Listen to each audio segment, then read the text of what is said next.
Dear student, welcome है आपका electrochemistry के एक नए पार्ट में। आज हम जानेंगे कि क्या होती है इलेक्ट्रोकेमिस्ट्री। तो ध्यान दिए, सबसे पहले डिफिनीशन पे आते हैं। तो क्या बोलेंगे? The branch of chemistry which deals with study of interconversion of electrical energy into chemical energy। ई को बोलेंगे इलेक्ट्रिकल एनर्जी, सीई को बोलेंगे केमिकल एनर्जी। ठीक है, electrical energy into chemical energy and chemical energy into electrical energy, this is known as electrochemistry. तो वो branch जो chemical energy को इलेक्ट्रिकल एनर्जी में और इलेक्ट्रिकल एनर्जी को केमिकल एनर्जी में चेंज करने का कंप्लीट डिस्क्रिप्शन देती है, के बारे में कंप्लीट बताती है, उसी को हम क्या बोलते हैं? इलेक्ट्रोकेमिस्ट्री बोलते हैं। अब देखिए, इलेक्ट्रोकेमिस्ट्री में इलेक्ट्रिकल एनर्जी का केमिकल एनर्जी में और केमिकल एनर्जी का इलेक्ट्रिकल एनर्जी में कन्वर्जन हम सेल्स के माध्यम से जानेंगे। तो स्टार्ट करते हैं। एक सेल होती है जिसको बोलते हैं इलेक्ट्रोकेमिकल सेल। ठीक है, देखिए इलेक्ट्रोकेमिकल सेल दो टाइप की होती है। एक को बोलते हैं इलेक्ट्रोलिटिक सेल और दूसरे को बोलते हैं डेनियल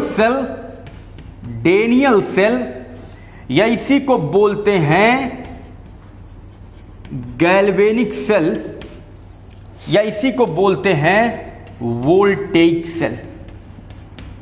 ठीक है, मेरी बात ध्यान सुनिए। दरअसल गैल्वेनी और Volta is a name of the scientist. एक गैल्वेनी और वोल्टा साइंटिस्ट थे, उन्हीं के नाम से इसको गैल्वेनिक और इसको वोल्टेइक सेल कहा जाता है।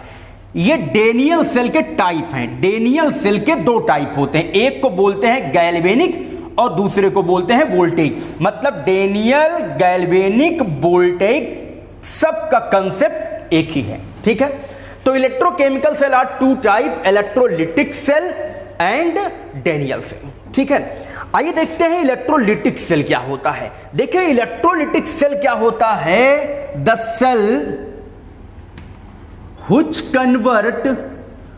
convert electrical energy into chemical energy। वो सेल जो इलेक्ट्रिकल एनर्जी को केमिकल एनर्जी में कन्वर्ट करता है, उसको हम क्या बोलते हैं? Electrolytic cell. वेरी इंपॉर्टेंट, क्या करता है? इलेक्ट्रिकल एनर्जी को केमिकल एनर्जी में कन्वर्ट करेगा, ऐसी सेल को क्या बोलेंगे? Electrolytic cell. दूसरी बात ध्यान दीजिए, इलेक्ट्रोलिटिक सेल का जो एनोड होगा उस पर पॉजिटिव चार्ज होता है और जो इसका कैथोड होगा उस पर नेगेटिव चार्ज होता है। Very important. ठीक है, आई तीसरा पॉइंट क्या होता है? इलेक्ट्रोलिटिक सेल में जो सेल रिएक्शन होती है ये स्पॉन्टेनियस होती है। ठीक है, सॉरी, ये होती है नॉन स्पॉन्टेनियस। क्या होती है? Non spontaneous. तो इलेक्ट्रोलिटिक सेल में जो केमिकल रिएक्शन होती है वो होती है नॉन स्पॉन्टेनियस। आइए थोड़ा सा डिस्कस करें इलेक्ट्रोलिटिक सेल पर। देखिए मान लीजिए एक इलेक्ट्रोलिटिक सेल हम बनाते हैं। देखिए किसी भी सेल को बनाने के लिए हमको चाहिए इलेक्ट्रोलाइट, और आप इलेक्ट्रोलाइट को डीप में जानते हैं कि इलेक्ट्रोलाइट वो सब्सटेंस होते हैं जो पॉजिटिव और निगेटिव आयन में डिसोसिएट हो जाते हैं किसी सॉल्यूशन के कांटेक्ट में आने पर। ठीक है, तो सपोज करिए कि हमारे पास एक इलेक्ट्रोलाइट है NaCl, सोडियम क्लोराइड। ठीक है, इसी कंटेनर में हमने एक इलेक्ट्रोड लगा रखा है। इलेक्ट्रोड वो हमेशा मेटल का होता है। ठीक है, तो ये हो गया एनोड और एक और इलेक्ट्रोड है। ठीक है, ये हो गया कैथोड। देखिए आपकी सेल तैयार हो गई। इसको हम अटैच कर देंगे ऐसे बैटरी से। ठीक, अब मेरी बात जरा गौर से सुनिएगा। होता क्या है, ये एनोड है, इस पर होता है प्लस, ये कैथोड है, इस पर क्या होता है माइनस। अब मेरी बात देखो, अच्छा इसमें केमिकल क्या भरा है, NaCl। केमिकल क्या है, NaCl। अच्छा जरा मुझे बताओ, अगर इस बैटरी को हटा दिया जाए, if we remove this battery, अगर मैं इस बैटरी को हटा दूं तो ये किसी काम का होगा, बोलो नहीं। अगर हम इस बैटरी को रिमूव कर देंगे तो ये किसी काम का नहीं बचेगा। मतलब इसकी ताकत तभी तक है जब आप इसको बाहर से दे रहे हैं, क्या बोलो, इलेक्ट्रिकल एनर्जी। जब तक तुम इलेक्ट्रिकल एनर्जी नहीं दोगे, अंदर तुमको कोई हलचल दिखाई नहीं पड़ेगी, इसके इनसाइड तुमको कोई रिस्पांस दिखाई नहीं पड़ेगा। अब आइए देखते हैं, जैसे इलेक्ट्रिकल एनर्जी दिए, हमने देखा क्या, NaCl डिसोसिएट हो गया Na प्लस और Cl माइनस पर। देखो क्या होता है, माइनस वाला प्लस की ओर मूव करने लगा और प्लस वाला माइनस की ओर मूव करने लगा। आप जानते हैं कि अपोजिट चार्ज में अट्रैक्शन होता है, पॉजिटिव निगेटिव की ओर, निगेटिव पॉजिटिव की ओर। एनोड की ओर क्लोरीन माइनस और कैथोड की ओर Na प्लस मूव करना शुरू कर दिया। मतलब इलेक्ट्रिकल एनर्जी को आपने किस में कन्वर्ट किया, केमिकल एनर्जी में। मतलब अगर तुम्हारे पास इलेक्ट्रिकल एनर्जी नहीं है तो तुम केमिकल एनर्जी को जनरेट नहीं कर सकते हो। तो इस तरीके की सेल को हम क्या बोलते हैं, इलेक्ट्रोलिटिक सेल।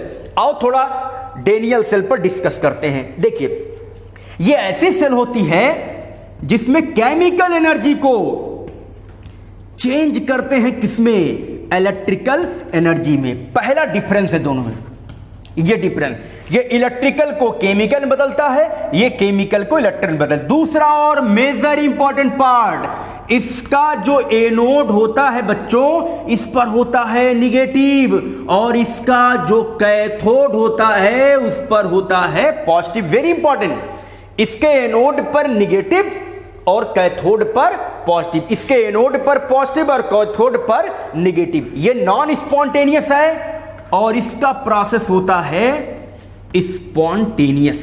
स्पॉन्टेनियस मतलब खुद, अपने आप, ये स्वतः होने लगता है, इसमें तुमको एनर्जी देनी पड़ेगी तो होगा। ये नॉन स्पॉन्टेनियस है, ये क्या होता है, स्पॉन्टेनियस। तो this is the difference between the electrolytic cell and Daniell cell. अब मेरी बात गौर से सुनिएगा, यहां एनोड पर पॉजिटिव, यहां एनोड पर निगेटिव, यहां कैथोड पर निगेटिव, वहां कैथोड पर पॉजिटिव। एक मोटी बात याद रखिए, किसी भी सेल में जहां पर आपको ऑक्सीडेशन दिखाई पड़ेगा, जहां पर ऑक्सीडेशन होगा वो होगा एनोड, किधर लगा है उससे मतलब नहीं है।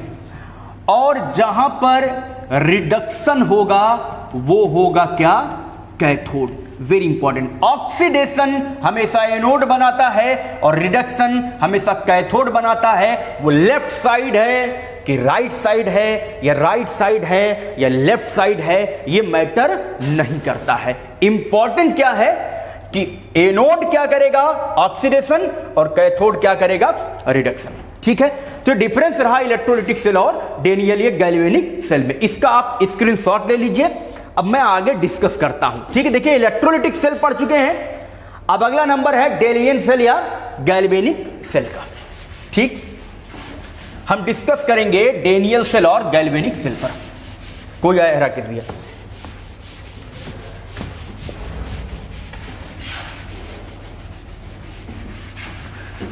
राकेश भैया कोई आया है, कोई है बाहर, लीड ना लगाया करिए। ठीक है, देखिए अब हम बात करते हैं डेनियल सेल की।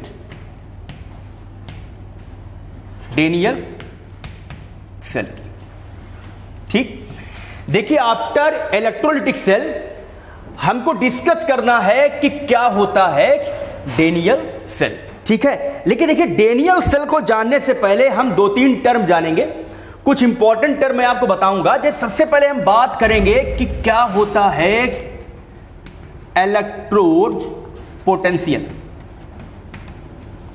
इलेक्ट्रोड पोटेंशियल, ठीक है, और फिर हम डिस्कस करेंगे कि क्या होता है standard electrode potential. Standard electrode potential, ठीक है। देखिए इलेक्ट्रोड पोटेंशियल को हम कैपिटल ई से रिप्रेजेंट करते हैं और स्टैंडर्ड इलेक्ट्रोड पोटेंशियल को हम ई नॉट से रिप्रेजेंट करते हैं। तो देखिए क्या होता है इलेक्ट्रोड पोटेंशियल और क्या होता है स्टैंडर्ड इलेक्ट्रोड पोटेंशियल। देखिए होता क्या है कि मान लीजिए हमारे पास एक इलेक्ट्रोलाइटिक सॉल्यूशन है, वो है ZnSO4 का, जिंक सल्फेट का इलेक्ट्रोलाइटिक सॉल्यूशन है, और उसमें आपने रॉड डिप कर रखी है Zn की। मेरी बात गौर से समझिएगा, जिस मेटल का रॉड हो, यह है मेटल Zn का और इसी का बना है इलेक्ट्रोड। ठीक है, इंपॉर्टेंट चीज है, जिस मेटल का इलेक्ट्रोड हो उसी मेटल के साल्ट का क्या हो, सॉल्यूशन हो। ZnSO4 का सॉल्यूशन है तो इलेक्ट्रोड किसका होगा, जिंक का। अगर ऐसा है तो यह कंडीशन बेटर है। बाकी कोई भी इलेक्ट्रोलाइटिक सॉल्यूशन लो, इलेक्ट्रोड पोटेंशियल आपको वहां पर दिखेगा। This condition is a better condition for electrode potential. तो मेटल का इलेक्ट्रोड है Zn का और आपने ZnSO4 में डिप कर रखा है। देखिए होता क्या है, जैसे ही मेटेलिक रॉड को आप इस इलेक्ट्रोलाइटिक सॉल्यूशन के कांटेक्ट में लाते हैं, ये जो आपका सॉल्यूशन है और जो रॉड है, इसके जंक्शन पर जहां पर दोनों मिलता है, ठीक है, देखो ये जहां पर दोनों मिल रहा है, यहां पर ये है सॉल्यूशन और ये है रॉड, जहां पर दोनों कनेक्ट होते हैं, इसके जंक्शन पर एक क्रिएट होता है पोटेंशियल डिफरेंस। ठीक है, क्या है पोटेंशियल डिफरेंस? देखिए होता क्या है, रॉड पर आने लगता है नेगेटिव चार्ज और सॉल्यूशन पर आने लगता है पॉजिटिव चार्ज। देखो क्या हुआ, इधर पॉजिटिव इधर नेगेटिव, डिफरेंस हो गया किसमें, पोटेंशियल में, एक पोटेंशियल डिफरेंस हो गया। इसी पोटेंशियल डिफरेंस को हम क्या बोलते हैं, electrode potential. This is known as the electrode potential. तो जैसे ही आपने किसी मेटेलिक रॉड को उसी के साल्ट के इलेक्ट्रोलाइटिक सॉल्यूशन में डिप किया, हमने उसके जंक्शन पर देखा कुछ चार्ज डिफरेंस आ रहा है, पोटेंशियल डिफरेंस आ रहा है, इसी को बोलते हैं इलेक्ट्रोड पोटेंशियल। लेकिन देखिए इंपॉर्टेंट टर्म क्या है कि कब रॉड पर निगेटिव आएगा और सॉल्यूशन में पॉजिटिव आएगा, और कब सॉल्यूशन पर पॉजिटिव आएगा, कब रॉड पर पॉजिटिव आएगा और सॉल्यूशन पर निगेटिव आएगा, और कब ना किसी पर पॉजिटिव आएगा और ना किसी पर क्या आएगा, निगेटिव आएगा। वेरी इंपॉर्टेंट टर्म, ध्यान दीजिएगा कैसे पोटेंशियल डिफरेंस क्रिएट होता है। यह जरूरी नहीं है कि इलेक्ट्रोड पर हमेशा कौन सा चार्ज होगा, निगेटिव, और सॉल्यूशन में कौन सा चार्ज होगा, पॉजिटिव। यहां पर पॉजिटिव यहां पर निगेटिव भी हो सकता है, मे भी पॉसिबिलिटी है कि ना इस पर पॉजिटिव हो ना इस पर निगेटिव हो। ठीक है, तो इसके टर्म को हम समझेंगे कैसे, ध्यान दीजिए। होता क्या है, दो तरीके के प्रेशर की बात करते हैं, एक होता है सॉल्यूशन प्रेशर और दूसरा होता है ऑस्मोटिक प्रेशर। ये ऑस्मोटिक प्रेशर मैं सॉल्यूशन चैप्टर की बात नहीं कर रहा हूं, ये होता है सॉल्यूशन प्रेशर, ये होता है ऑस्मोटिक प्रेशर। मेरी बात ध्यान से समझिएगा, ठीक है। देखो जैसे मान लीजिए कि हमारे पास कोई एक इलेक्ट्रोलाइटिक सॉल्यूशन है, ये इसमें मेटेलिक रॉड है, फॉर एग्जांपल ये ZnSO4 है और ये Zn है, जैसा मैंने अभी प्रीवियस एग्जांपल इसका लिया था। देखिए होता क्या है, जब इलेक्ट्रोड से आयन सॉल्यूशन की ओर जाएं, वेरी इंपॉर्टेंट ध्यान दीजिए, ये है इलेक्ट्रोड और ये है तुम्हारा सॉल्यूशन। मैं क्या कह रहा हूं, जब इलेक्ट्रोड से आयन सॉल्यूशन की ओर जाएं, कैसे, अगर Zn बनाएगा Zn+2 तो लॉस करेगा क्या, 2 इलेक्ट्रॉन। तो जो Zn+2 है, अगर ये सॉल्यूशन की ओर जाएगा, लिसन, अगर रॉड से आयंस सॉल्यूशन की ओर जाते हैं तो ये प्रेशर कहलाता है क्या, solution pressure. This is known as the solution pressure. मतलब इलेक्ट्रोड से कुछ सॉल्यूशन में जा रहा है, कुछ का मतलब आयन ही जाएगा, उसको बोलेंगे सॉल्यूशन प्रेशर। और देखो अगर इस सॉल्यूशन से, अब जरा इस पिंक कलर को ध्यान दीजिएगा, ठीक है, अगर इस सॉल्यूशन से आयन इलेक्ट्रोड पर आता है, इलेक्ट्रोड का मतलब यही रॉड, इलेक्ट्रोड पर आता है, तो this is known as the osmotic pressure. ये है एसपी, ये है सॉल्यूशन प्रेशर और ये है ऑस्मोटिक प्रेशर। वेरी इंपॉर्टेंट, इधर से आया सॉल्यूशन प्रेशर, इधर गया ऑस्मोटिक प्रेशर। कौन आया कौन गया? आयंस। किसकी बात कर रहे हैं? आयंस की बात कर रहे हैं। अब 3 कंडीशन होती है, ध्यान दीजिए। पहली कंडीशन क्या है? अगर सॉल्यूशन प्रेशर ज्यादा है ऑस्मोटिक प्रेशर से। Very important, if solution pressure is more than osmotic pressure, तो कंडीशन क्या मिलेगी? तो कंडीशन हमको मिलेगी कि इलेक्ट्रोड पर आएगा नेगेटिव चार्ज और सॉल्यूशन पर आएगा पॉजिटिव चार्ज। कब? जब solution pressure is more than osmotic pressure. ठीक है। What is the second condition? In second condition समझ गए होंगे आप, इस OP is more than SP। अगर ऑस्मोटिक प्रेशर सॉल्यूशन प्रेशर से क्या है? ज्यादा। देखिए समझदारों के लिए इशारा काफी है। अब आप तुरंत बोल देंगे कि ऐसा है सर, अब जो होगा इस इलेक्ट्रोड पर आएगा पॉजिटिव चार्ज और सॉल्यूशन में आएगा क्या? नेगेटिव। Yes, exact. अब इस पर आएगा पॉजिटिव और इस पर आएगा नेगेटिव। बोलो एक कंडीशन और बची। एक कंडीशन है जब सॉल्यूशन प्रेशर बराबर है किसके? ऑस्मोटिक प्रेशर के। ऐसी कंडीशन में न रॉड से आयन सॉल्यूशन में जाएगा, न सॉल्यूशन से आयन रॉड में मूव करेगा, मतलब नील इलेक्ट्रोड या सॉल्यूशन का फॉर्मेशन होगा। ऐसे इलेक्ट्रोड पर किसी तरीके का पोटेंशियल डिफरेंस क्रिएट नहीं होगा। तो ये रहा इलेक्ट्रोड पोटेंशियल, और ये रहा इलेक्ट्रोड पोटेंशियल की वजह से इलेक्ट्रोड पर डेवलप होने वाला पॉजिटिव एंड नेगेटिव चार्ज। ठीक है, चलिए लगे हाथों एक टॉपिक और पढ़ लेते हैं, छोटा सा। ध्यान दीजिए, मैंने उधर लिखा था स्टैंडर्ड इलेक्ट्रोड पोटेंशियल, यही बता देता हूं आपको। हम बात करते हैं स्टैंडर्ड इलेक्ट्रोड पोटेंशियल की, मतलब E0 की। ठीक है, देखिए कुछ करना नहीं है। देखो जो सॉल्यूशन तुमने इलेक्ट्रोड पोटेंशियल में लिया था उसकी कंसंट्रेशन 1 मोलर ले लो। क्या ले लो? 1 मोलर। और जो काम कर रहे हो पोटेंशियल डिफरेंस, ये काम करो रूम टेम्परेचर पर। रूम टेम्परेचर मतलब 25 डिग्री सेंटीग्रेड, और केल्विन में लेना चाहोगे तो 278 केल्विन हो जाएगा। ठीक है, सॉरी 298 केल्विन हो जाएगा। दोनों रूम टेम्परेचर होते हैं। अब ध्यान दो, अगर 1 मोलर कंसंट्रेशन के सॉल्यूशन में हम मेटेलिक रॉड को डिप करते हैं और उसके जंक्शन पर पोटेंशियल डिफरेंस दिखाई पड़ता है, यही तो है क्या?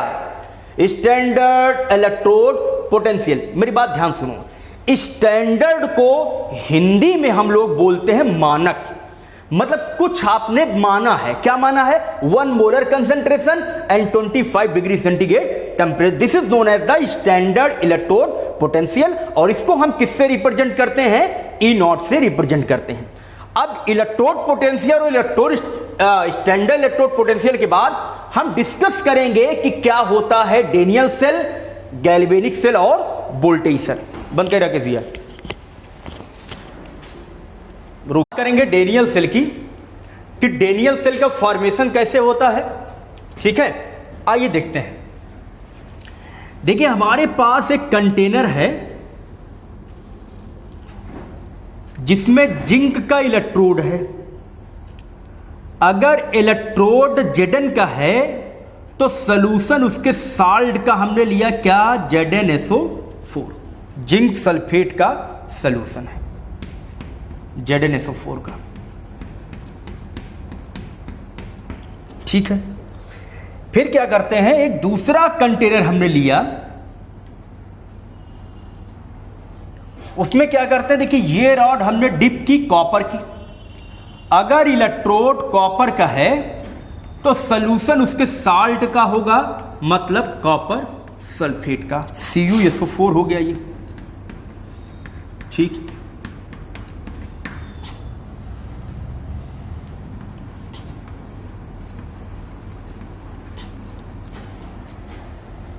इसको हमने कनेक्ट कर दिया एक पोटेंशियोमीटर से जो इसका पोटेंशियल मेजर करता है। ठीक, अब मेरी बात ध्यान से समझिएगा। देखिए होता क्या है, कौन एनोड है कौन कैथोड है, इसमें किस पर क्या डिस्कस करेंगे, ध्यान देते हैं। अब हमने क्या किया, इस इलेक्ट्रोड को एक यू शेप्ड ट्यूब से अटैच कर दिया, एक यू शेप्ड ट्यूब से अटैच कर दिया ऐसे, जिसके माउथ पर कॉटन लगा है और इसको हम बोलते हैं साल्ट ब्रिज। क्या बोलते हैं, साल्ट ब्रिज। इसमें सॉल्यूशन भरा है KCl का, पोटेशियम क्लोराइड का, KCl का एक इलेक्ट्रोलिटिक सॉल्यूशन है जो किसका है बताइए, KCl का। ठीक, आइए चलिए अब डिटेल डिस्कशन करते हैं कि डेनियल सेल कैसे बना, क्या होता है। देखिए मेरी बात ध्यान से सुनिए।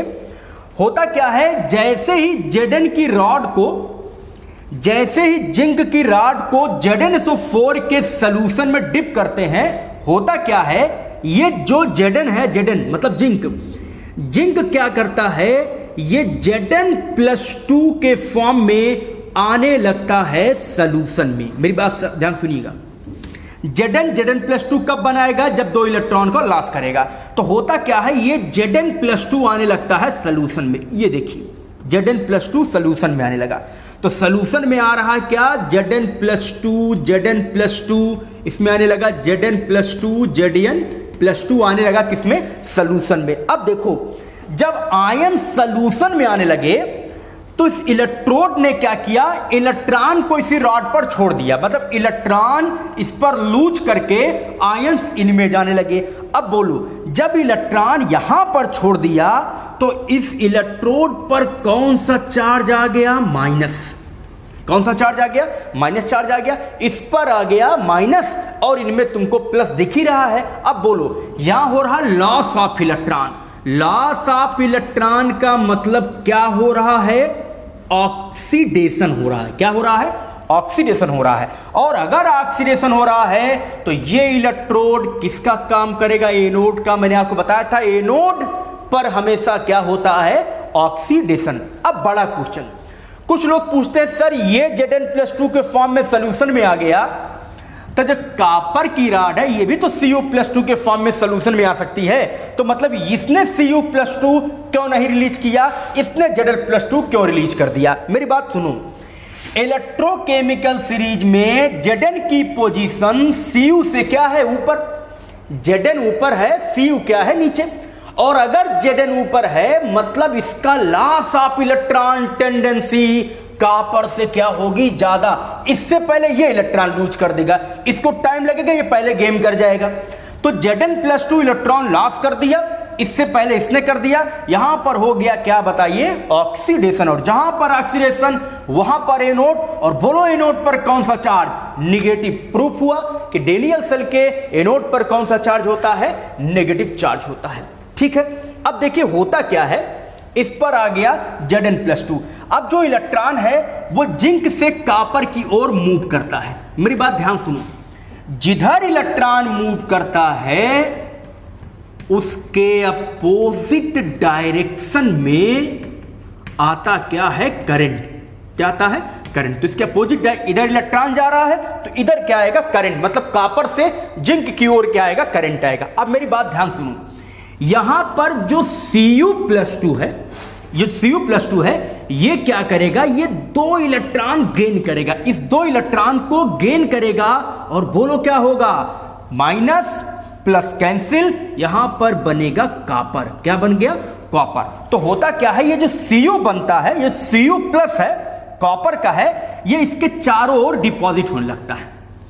क्योंकि जब ये डिपॉजिट होने लगता है तो इस कॉपर पर आने लगता है कौन सा चार्ज, पॉजिटिव। और क्योंकि इलेक्ट्रॉन लॉस किया, यहां पर गेन कर रहा, तो इस पर कौन सा चार्ज आने लगता है, नेगेटिव। तो इसके सॉल्यूशन में नेगेटिव और इस पर क्या आता है, पॉजिटिव। तो ये तुम्हारा हो गया क्या, कैथोड, जिस पर कौन सा चार्ज है, पॉजिटिव चार्ज। मतलब ये पॉजिटिव चार्ज इसके चारों ओर ऐसे कलेक्ट होना शुरू हो जाता है, इसके चारों इस तरीके से कलेक्ट होना शुरू हो जाता है। अब मेरी बात ध्यान सुनो, जब Zn सॉल्यूशन में आता है तो रॉड धीरे धीरे पतली होना शुरू हो जाती है, क्योंकि लगातार Zn खुरुच कर इसके अंदर एंट्री कर रहा है, लगातार Zn इसमें से इसमें जा रहा है, इसलिए जो मोटी रॉड थी ये धीरे धीरे पतली होने जाती है। रॉड की जो मोटाई थी, जो थिकनेस है, वो धीरे धीरे कम होती जाती है। ये भी एक इंपॉर्टेंट पार्ट है।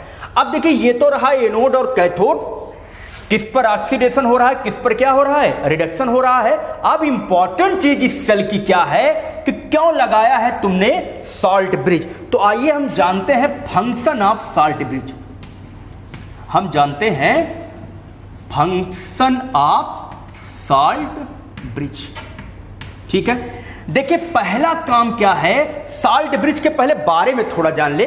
होता क्या भैया, एक सॉल्यूशन होता है अगार अगार का, ये जेल टाइप का होता है। जेल टाइप का मतलब कि आप ये कह सकते हैं कि जैसे हनी मतलब शहद होता है, इस तरीके का जेल होता है। इसी अगार अगार में मिला लेते हैं KCl इलेक्ट्रोलाइट या KNO3 इलेक्ट्रोलाइट, कुछ भी यूज करिए, या NH4Cl यूज करिए, कुछ भी यूज कर सकते हैं, चाहे ये यूज करो, ये यूज करो, ये यूज करो। इस अगर अगर में इसको मिलाकर इसका बना लेते हैं पेस्ट, और इस पेस्ट को भर देते हैं इस ट्यूब में, यू शेप ट्यूब में, और यही आपका तैयार हो जाता है क्या बताइए, सॉल्ट ब्रिज। लिसन, अगर के सॉल्यूशन में KCl KNO3 NH4Cl को फिट करते हैं, पेस्ट बना देते हैं और भर देते हैं किसमें, यू शेप ट्यूब में, ये तुम्हारा हो गया सॉल्ट ब्रिज। ये तो रहा नॉट फंक्शन, ये है फॉर्मेशन। ठीक है, अच्छा भाई फंक्शन की बात करें, क्यों आपने लगाया सॉल्ट ब्रिज, वेरी इंपॉर्टेंट, गौर समझिएगा, ये बहुत खतरनाक चीज है। देखो होता क्या है भैया, जब बार बार Zn+2 इसमें आएगा तो होगा क्या, इसमें Zn+2 आयन क्या करेगा, इंक्रीज कर जाएगा। ठीक है, और इसमें क्या करेगा, इसमें पॉजिटिव आयन इंक्रीज करेगा और इसमें पॉजिटिव आयन क्या करेगा, डिक्रीज करेगा। Very important term. ठीक है, ध्यान दो, इसमें पॉजिटिव चार्ज इंक्रीज करेगा और इसमें पॉजिटिव चार्ज क्या करेगा, डिक्रीज करेगा। यहां पर केटायन बढ़ रहा है, यहां पर केटायन घट रहा है। ठीक है, ऐसा होना नहीं चाहिए। जितना इनमें केटायन का और इनमें केटायन का रेशियो आपस में क्या होना चाहिए, बराबर होना चाहिए, तो भी आपका सेल कायदे से वर्क करेगा। तो होगा क्या, जो सॉल्ट ब्रिज होता है इधर क्या करेगा, इधर भेज देता है Cl- और इधर भेज देता है K+। अब देखो, जब K+ इधर जाएगा तो इधर क्या इंक्रीज कर रहा है, पॉजिटिव पॉजिटिव पॉजिटिव की वैल्यू क्या कर रहा है, इंक्रीज कर रहा है। और जो इधर Cl- आ रहा है, इसका Cl- इसके प्लस को बैलेंस कर रहा है, मतलब पॉजिटिव चार्ज क्या कर रहा है, डिक्रीज कर रहा है। जो बढ़ा पॉजिटिव चार्ज था उसको Cl- न्यूट्रलाइज कर रहा है, और ये जो घटा पॉजिटिव चार्ज था, केटायन था, उसको इंक्रीज कर रहा है, कौन बताइए, K+। और ये काम कब तक चलता रहेगा, प्रश्न ये है कि कब तक Cl- Zn की ओर और K+ कॉपर की ओर जाता रहेगा। भैया ये तब तक जाता रहेगा जब तक इधर का चार्ज इधर के चार्ज के इक्वल ना हो जाए। जब दोनों तरफ चार्ज इक्वल हो जाएगा तो मूव करना क्या करेगा, बंद कर देगा, स्टॉप कर देगा मूव करना। तो सबसे इंपॉर्टेंट बात क्या है कि क्या करता है, सॉल्ट ब्रिज मेंटेन करता है, मेंटेन द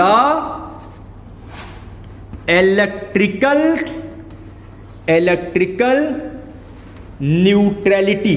ठीक है, इसको न्यूट्रल करने में, मेंटेन करने में हेल्प करता है। ठीक है, अब देखो इसका अगला फंक्शन क्या है, ये क्या करता, सर्किट कंप्लीट करता है, सर्किट कंप्लीट करता है।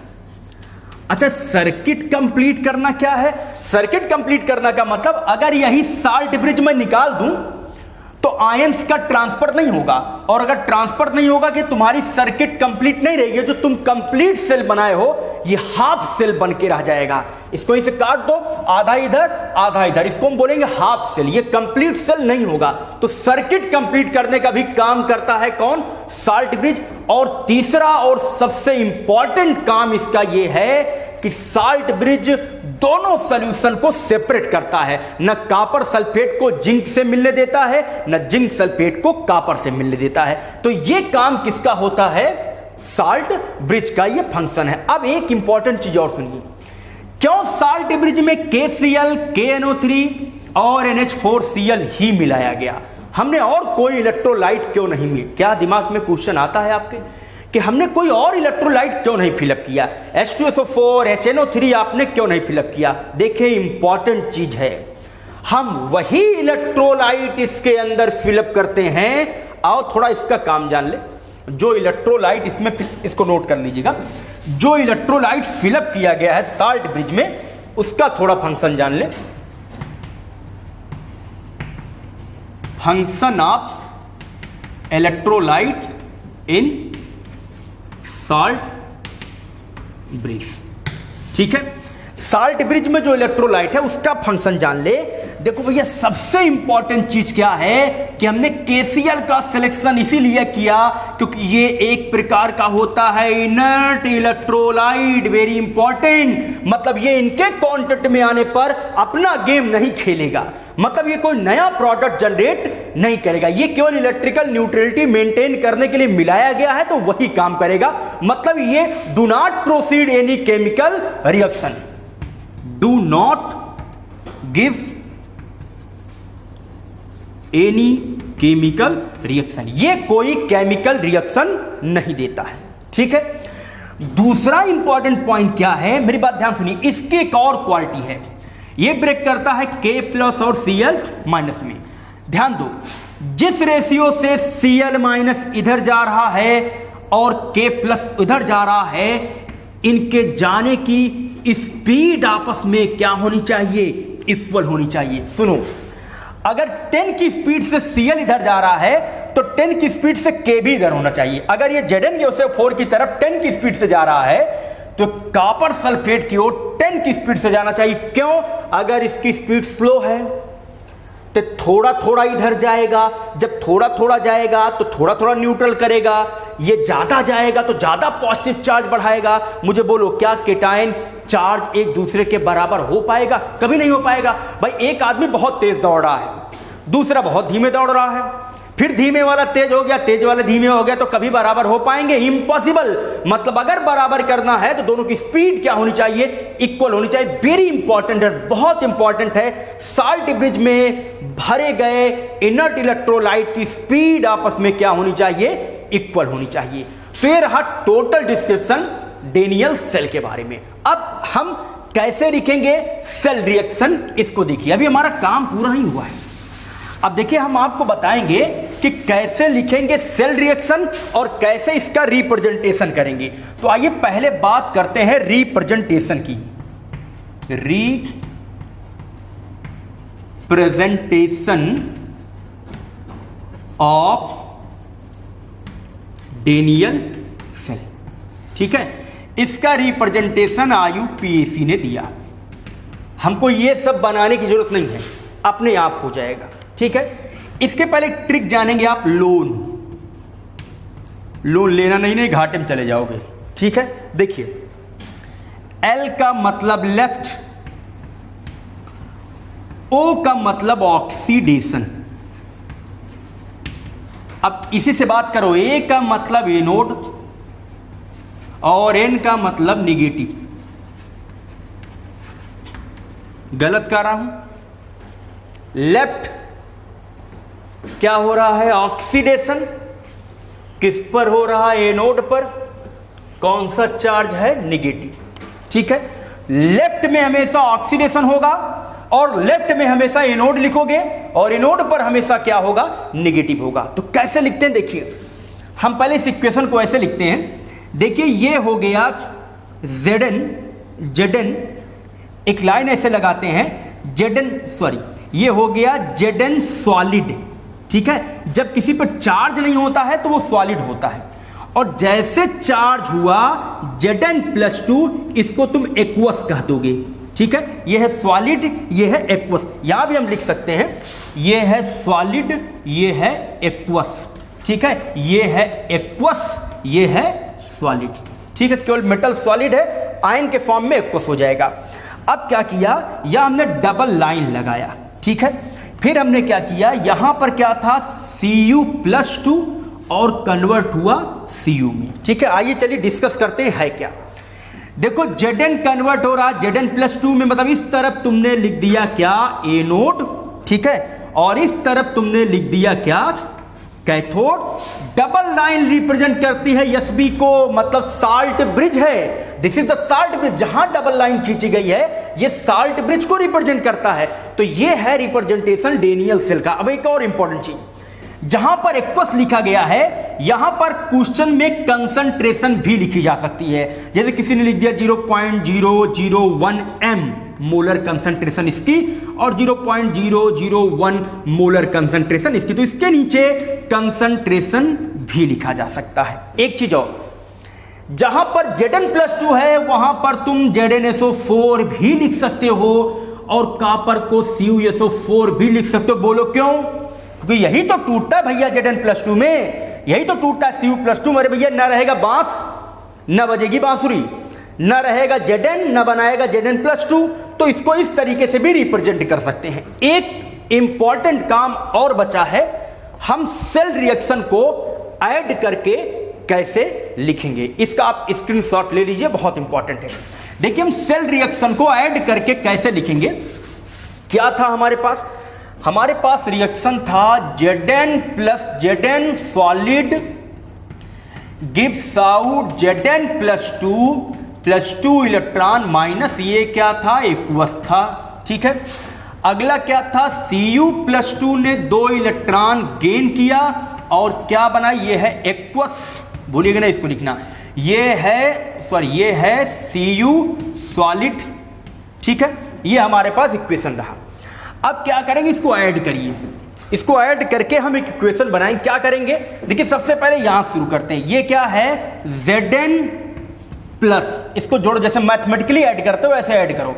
ये है Zn प्लस Cu+2, ये क्या है सॉलिड, ये क्या है एक्वस।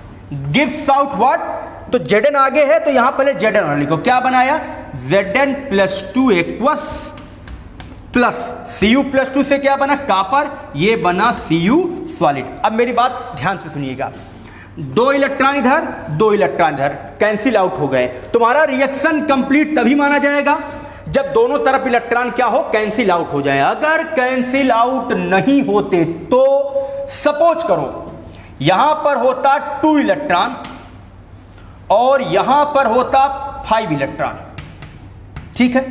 तो हम ऐसी डिजिट से मल्टीप्लाई करते कि कैंसिल आउट हो जाता। अगर ऊपर हम 5 से कर देते तो ये 10 हो जाता और नीचे 2 से करते तो ये भी 10 हो जाता। आप कैंसिल आउट करो और याद रहे अगर 5 से डिजिट में मल्टीप्लाई करते तो इनमें भी करना पड़ता, इनमें भी करना पड़ता। तो याद रहे ये डिजिट कैंसिल होनी चाहिए तो आपका एक कंप्लीट रिएक्शन आता। तो इस तरीके से हम जोड़ के सेल रिएक्शन लिखते हैं। अच्छा, इस सेल रिएक्शन को देख के सेल कैसे बनाओगे भैया, Zn+2 बना रहा है, मतलब loss of electron, oxidation, anode negative इधर, Cu+2 Cu gain of electron, reduction, cathode इधर। तो यहां पर हमने बात किया कि कैसे सेल रिएक्शन लिखेंगे, क्या होता है डेनियल सेल, क्या यूज होता है, किस तरीके से हम इसका काम करते हैं। This is total description about the electrochemical cell like electrolytic cell and Daniell cell. तो ध्यान दीजिए, पूरा वीडियो एक एक पॉइंट देखिएगा ताकि सारे पॉइंट आपको समझ में आए। क्लियर करिएगा, नोट करिएगा, जो भी डाउट होगा उसको कमेंट बॉक्स में जरूर लिखिए। तो like, subscribe and share BKT chemistry classes.